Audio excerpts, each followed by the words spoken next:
Hi hello నమస్తే welcome to LP news. నేను తది రాజశేఖర్. బీసీలకు 42% రిజర్వేషన్ల కోసం నిజాం సాగర్ చౌరస్తాలో ధర్నా. పార్టీలకు అతీతంగా బంద్ పిలుపుకు స్పందించిన బీసీ సంఘాలు. కామారెడ్డి జిల్లా కేంద్రంలోని నిజాం సాగర్ చౌరస్తా వద్ద బీసీ సంఘాల బంద్ పిలుపు మేరకు స్వచ్ఛందంగా ధర్నా నిర్వహించారు. బీసీలకు 42% రిజర్వేషన్లు అమలు చేయాలని, తమ హక్కులను సాధించే వరకు పోరాటం కొనసాగుతుందని నేతలు స్పష్టం చేశారు. వివిధ పార్టీలకు చెందిన నాయకులు, యువత, మహిళలు పెద్ద సంఖ్యలో పాల్గొని నినాదాలతో ప్రాంగణాన్ని మార్మోగించారు. బీసీల సామాజిక న్యాయం కోసం ప్రభుత్వం తక్షణ చర్యలు తీసుకోవాలని వారు డిమాండ్ చేశారు. ధర్నా కారణంగా చౌరస్తా వద్ద ట్రాఫిక్ కొంతసేపు నిలిచిపోయింది. దీనికి సహకరించడం అనేది జరిగింది.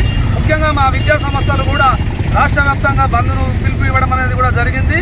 దీనికి ఈరోజు కార్యక్రమానికి సక్సెస్ చేసిన ప్రతి ఒక్కరికి పేరు పేరున ధన్యవాదాలు తెలియజేస్తున్నాను.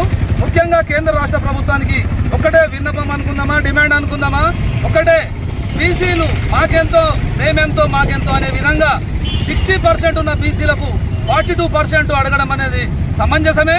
కాబట్టి ఈ కేంద్ర ప్రభుత్వము కానీ రాష్ట్ర ప్రభుత్వం కానీ ముఖ్యంగా ఈ నాటకాలన్నింటి ఆపేసి మనకు బీసీలకు న్యాయబద్ధంగా ఉన్న 42% రిజర్వేషన్ను ఖచ్చితంగా ఇవ్వాల్సిన అవసరం ఉంది.